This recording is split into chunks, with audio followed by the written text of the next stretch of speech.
Everyone, Dr. Adam Graves here, April 1st. We're doing little things different today. We're giving kind of a inside look to a lot of people compliment on my marketing, social media, newsletters. Um, I don't do that alone. I have a team that helps me. And so today we're going to kind of show you guys how that works and how we take what is in here basically, 10 years education, 15 years of practice, and how Christy and other people on my team help me translate things into kind of user-friendly content, things that are simple, practical, and a lot less clinical, which I've always kind of struggled to do. So today our topic is going to be, is this real? I'm going to be myself, so let us know if you don't like this. We'll do it differently, but here we go. So go ahead. Today's topic is what? Is this real? It's hard to believe because we're kind of, I feel personally, real disconnected from it, right? We're all asked to be at home. We're all asked to stay at home. We all see other people out, golfing, or people across my office are doing construction, which they're allowed to do. It's fine. But, we get people on there. Why aren't we seeing pictures of more people in hospital? Why aren't we seeing more people dead? Why is this all going on? And I feel like there's kind of this tension in the air, what the hell's going on? So, I can tell you, yes, it's going on. If you watch my past blogs and newsletters and social media videos, I've been tracking this kind of since the beginning. I've been trying to help people stay calm, don't panic, prepare. We're still in that stay calm, don't panic, prepare. As today, I think the president estimated 100 to 200,000 deaths in the next few weeks, which could happen, could not, but most likely it's going to happen. And so let's talk logically, and that yes, this is real. I'm in Castle Rock, Colorado. There's people that I personally know that are in the hospital. There's colleagues personally that I know that have gotten CV-19 and lived through it and reported on how it's like a really bad flu. I say a really bad flu that can kill you because, we don't want to miss it like, oh, it's just a bad flu, but it's a bad flu you don't want to get and you don't want your parents or your grandparents to get because it's a nasty flu with severe respiratory issues. And I have friends, lots of friends that, nurses, nurse practitioners, medical doctors that are actually on the front lines of this. And I can tell you it is real.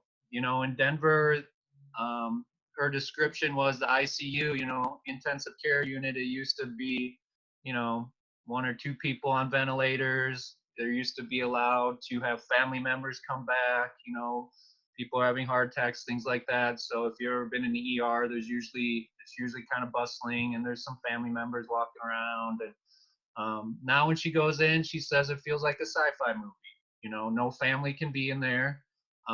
There's not enough protection equipment for hospital workers. So please send out, if anybody has N95 masks, please send them to any healthcare workers. There's definitely a shortage. Healthcare workers are daily risking their lives tending to these patients. The ICU now is set up. People are on ventilators. They're alone because their family members don't have personal protection equipment.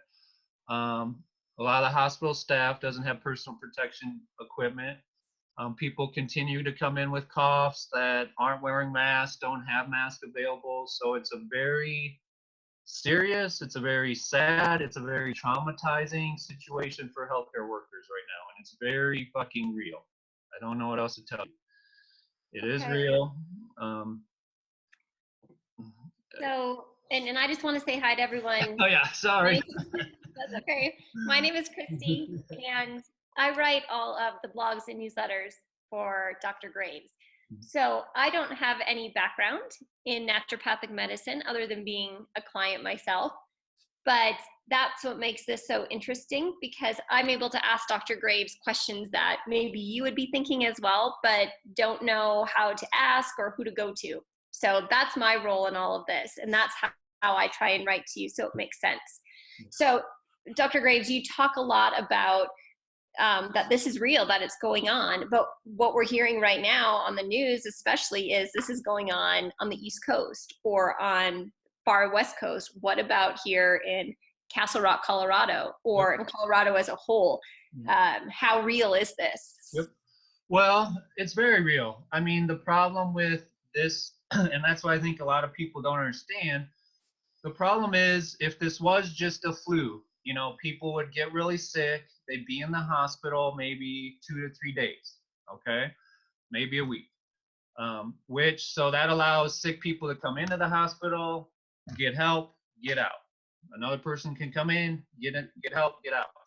With CV-19, the problem is people are coming to the hospital, they can't breathe. If they need to put on a ventilator, we're low on ventilators in the big cities, and even here once we hit the surge. And two, they're in that hospital bed for 2 to 3 weeks. So now you have a hospital bed that could have been turned over every 3 to 5 days. Now someone's in it for 3 to 5 weeks.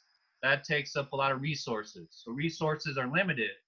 So in Colorado and Castle Rock, you know, this is a pandemic. It's like a wave. It's going to spread across the nation. There's nobody at this point. It's here. It's going to spread. Can you talk about what a ventilator does? Yes. And if you're put on a ventilator, because now we're hearing that younger people are putting on ventilators, is that an automatic death sentence? What does that look like? What does that do? How long can you survive on that? Yeah.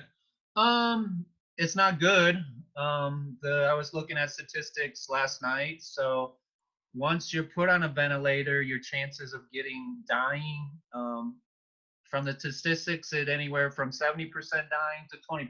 So I always take data from multiple areas and kind of average it. So once you're put on a ventilator, your chances of getting off are about a 50-50 chance. Your chances of dying are about 50. Obviously, the younger you are, the healthier you are, the chances of getting off are a lot higher. That's why I'm really trying to hound, like, there's no more time to take your health for granted. Like, this is the time, stop stressing about work and go outside and take an hour walk.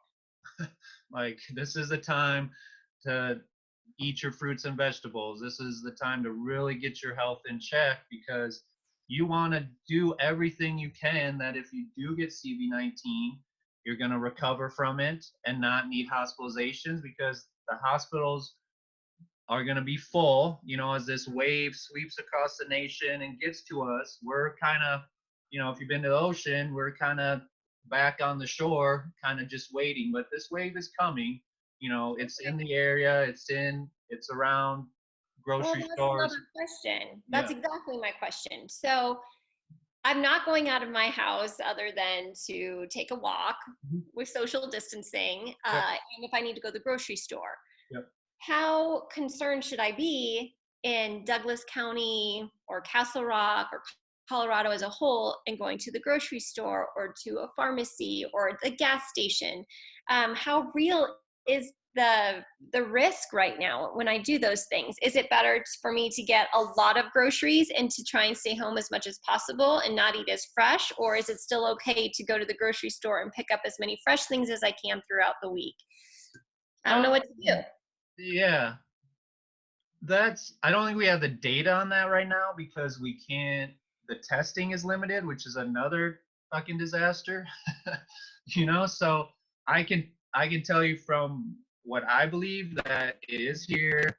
It is in the grocery stores. We're at a point where, yeah, I think it's okay. You don't want to go to the grocery store every day, but, you know, once a week, you know, you want to limit those to once a week. You can get most fruits and vegetables that'll last a week. I think we're at a point where we need to start wearing masks for sure, and everybody needs to start making homemade masks for if you go out. I'm gonna get some. It can even be fabric. I'll try to get some videos and some stuff, but 3 to 4 pieces of fabric over your mouth that you go out in the grocery store. because a lot of asymptomatic people are walking around. We know this is asymptomatic people.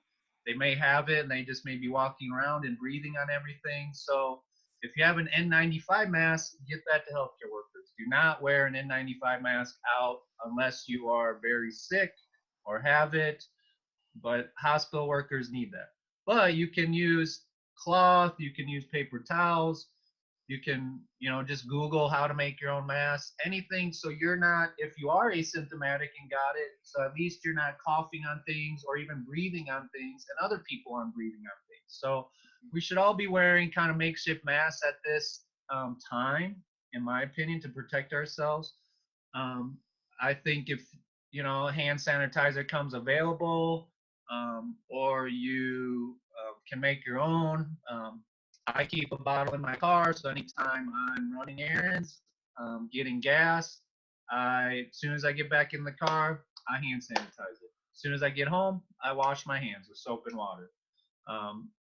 For a mask, the mask, you ideally either make them disposable or washable. So if you go out, you can wear that mask. As soon as you come home, as soon as you get in your car, you can put that mask in a bag, take it home, wash it right away. So we're at that point. It sucks. It's That shitty. leads me to the next question, Yeah. and the last question of our video today, and then I'll be writing all this stuff down for everyone. How long are we looking at this from your perspective? I know that there's no guarantee and we can't hold you to any of this. Yeah. Professional opinion, what does this look like in our future? Well, I think they're expecting on the coast, the east and west coast, to peak in 2 to 3 weeks. I think in Colorado we're a week or two behind that, so it's going to be maybe a month. What that looks like afterwards, I think it's going to be another month or two at least, to kind of sort things out and people get back to working. And a lot of that depends on, I think, who can go back to work, who can, and how fast we get the test, so we can start to test who has had it and is immune, who hasn't had it, and then we can do better. Right now, the guidelines is just everybody isolate, right? Just because we have no testing, so we don't know, and we have to assume that most people have been exposed or most people are carriers.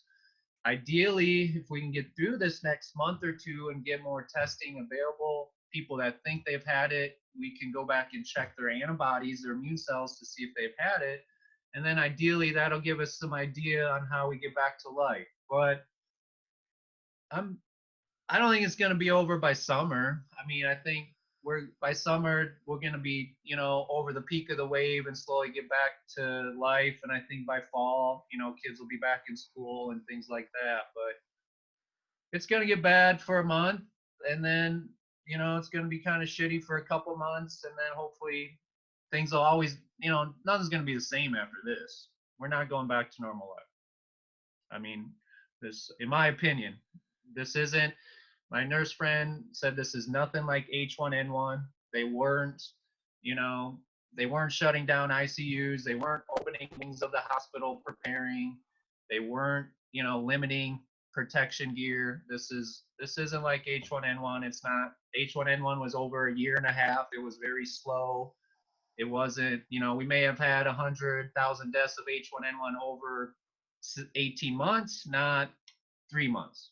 So this is a lot different beast. So yeah, it's gonna be different, but I'd mentally prepare for things to be, awkward and uncomfortable and, depressing, and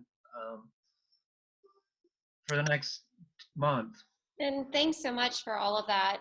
And for anyone who's watching, we're going to take the next few days and talk about those mental things, such as grieving and loneliness that we're feeling. Why do we feel like we have to be more productive right now, and we have no motivation to do that? And parenting, what happens? How do you deal with your kids right now? And not only parenting your kids, but then what about if you have older parents or grandparents that you have to worry about and take care of? There's a lot going on right now, so we're going to be addressing those in our next videos. yeah, and help people weather this storm. Like, this isn't, grief and death is a part of life. Change is a part of life. It's unfortunate, but my goal is to always help people kind of go through the troughs and develop tools and techniques about dealing with pain, dealing with emotions, grieving, crying, and then getting through that trough and feeling empowered. So it's like, okay, what can I do? Maybe it's not going to change the world, but at least makes me feel like, hey, I'm taking action for my health and for my loved ones. So I have some control and can get out of this trough and take action for myself and my own physical, mental health, and for the physical, mental health of the people I love. So, yeah, it's going to get bad, and we're going to talk about all that grief. But ultimately, I want, it's all people of hope. We want to develop tools and stress coping skills, and come together and connect to our hearts, connect to others, so that as this passes, we can get through it. So, Thanks for listening, how's everyone. that?